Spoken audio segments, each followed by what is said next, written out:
This that new York, yeah, word. This that new York, yeah.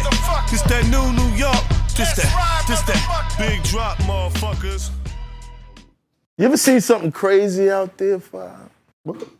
Crazy? I don't know, just something crazy. Like, where, Hollywood? Yeah, Hollywood. Well, I don't like that I said T.I.'s name and you asked me if I see something crazy. No, I'm not definitely. I'm gonna make that clear. Me personally, I told that I never spoke about this with you on the show. What? I think I made that clear. Like, I've never walked in the room and seen dudes fucking or seen somebody kissing or, you know what I mean? I just never walked in the room and seen that. I've always heard stories like everybody else. I've never fucking walked anywhere and seen nothing. Yeah, you told me stories about a couple times you didn't want to go inside. No, there's been parties that in Hollywood you get there and Come on, bro, they crazy. You're not like, no, what I'm saying is, they not meant to be for you to be there. You have to know that before entering. Yeah. Right. There's some parties you go, you pull up outside, 2, 3 people in and out, you go, oh, whose party, what? Whose party is this? I'm out, son. And niggas meet me at I'm out. And you can't even say their name on camera. No, there's no reason to. That's another thing about this business. You know what I mean? I'm rich right now. Let's get that clear. I'm rich right now. Right. I don't have to sell any records. I don't want a record deal. I don't need nothing. I'm having fun. I'm still have respect for people. I'm not gonna go out here and blast people. You know what I mean? If somebody disrespect me enough to put them on a blast, should have whipped their ass. That's my motto. So no one will be disrespecting me and I'll be coming on here talking about it. Right. I would tell you I beat the shit out that nigga, and you know what I'm saying? And that's the story. And that's that. So, yeah, so you're not gonna hear that from 5 mics unless unless somebody, again, hasn't happened yet. So I haven't got traumatized and offended in 20 years. No, you know I always ask people if you've seen anything weird, anything satanic in the industry, anything like that. Satanic? Yeah. Some people don't like God, nigga. You gotta, hold up, let's get that straight. Have you met people like that? I feel like we see them every day. Right. In the hood, too. Right. You don't have to be in the rap world to meet one of these devil-worshiping people. I hate to tell you, man, but like, when I was living a life of crime, even though I prayed at night, some days I had some dark demon days, nigga. Some days were bad. Some days I had to ask God for forgiveness, nigga, and don't ever bring me back to that guy. Right. There's some people that's not leaving that. And I smoke cigarettes with them. I talk on the block with them. I mean, but they're evil people. Right. That's why we all in jail every fucking, I mean, that's why we all here. We criminals, nigga. Like, what? You can't expect everybody to be righteous. This nigga kills people, you know? Yeah. You know, we had a conversation today, but he murdered somebody last week. Yeah. So, yeah, I feel like those are the devil worshipers. So when I get in the industry, and I don't think you have to be with somebody just worshiping the devil. Like, shit, there's more devil worshiping niggas in the hood. Trust me. You know what I'm saying?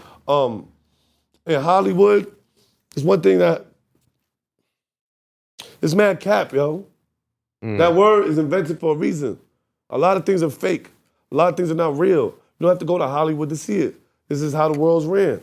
So if you get caught up in fucking Hollywood and get something happens to you or you get bamboozled, that's your fault for being negligent and not smart.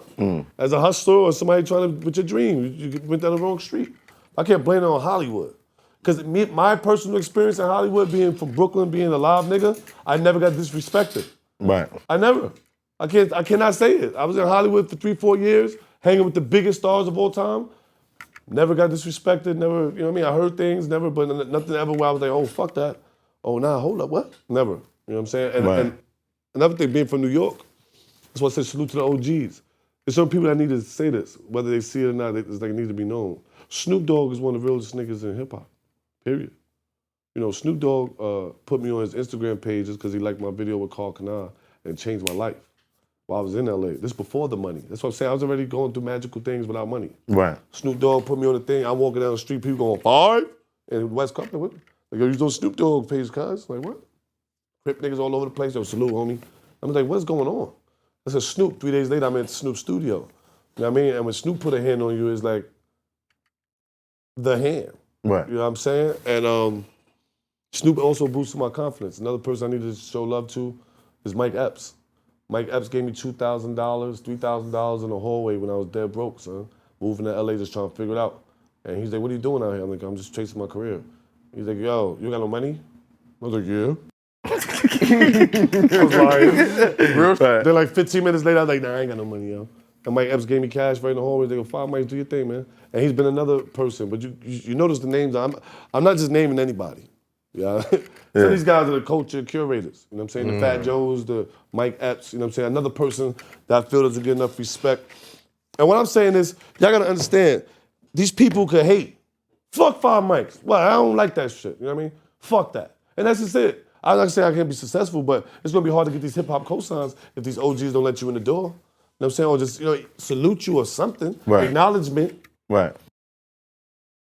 Jim Jones deserved more credit in hip hop, especially New York City hip hop. Whether the situation with Cameron and whatever, Dipset, blah, blah, blah. Jim Jones has been a staple in New York City hip hop. And people don't know, a lot of artists, a lot of people run around, Jim Jones is connected to him, including me. It don't matter. You in New York City, Jim Jones helping you do something. Right. You heard? Right. Whether the public knows that or not. You know what I'm saying? And one more thing I want to throw out there. Shout out to Jimmy. I'm just rambling, but another thing I want to throw out there is that it's important for fans and people who are like the fake fans, because real fans of hip hop know that rap is old now, or it's getting old, and that rappers are older, right? Right. Fake fans who in and out just listen to music, they don't really understand. They say things like, "Look at this old ass nigga trying to rap." Well, I don't fucking know what's wrong with you, nigga. The Sugar Hill Gang wasn't young. The fuck you talking about, nigga? When they came out with the Broken Glass, them niggas was fucking damn near 35 years old, nigga. They was super grown. Kid rappers, if I'm not mistaken, they didn't really come out to crisscross or some shit. Yeah. So let's not get it twisted about what the message of rapping is. Right.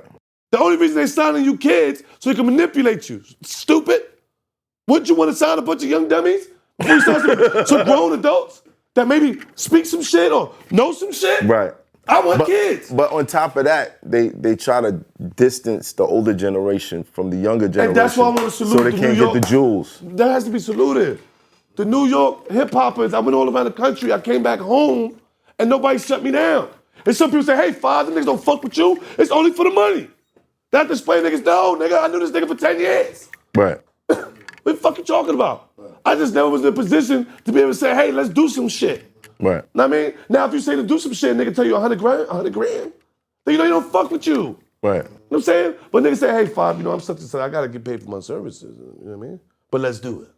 Then you're in a winning position to make something happen business-wise and go There you on. go. You don't have to feel like, "Well, these niggas got me paying." Well, this is rap business, nigga. This ain't the fucking rap friendship league. Yeah. Man. You know what I'm saying? That's a fact. You gotta come with the bread. You gotta come with your shit together. Talk that coke. You can make something Not happen. the friendship Thank you. league. Exactly. That's my guy. That's my motto. It's not the friendship league. This is a business. Your man ESSO over here. Thank you, bro. I ain't gonna front. Y'all changed my opinion on a lot of things, bro. It's Hoffa, trapper turn smack rapper. Only smack rapper that you know is smack rappers. Got bars, I can hang with the backpackers. Trap star, I don't hang with the backpackers. I'm in the hood with the work, you heard. Making fiends leave earth, you heard. Got your baby mama thirst, you heard. Feel the flow, nigga, throw it in reverse. This the wave you need to surf, you heard.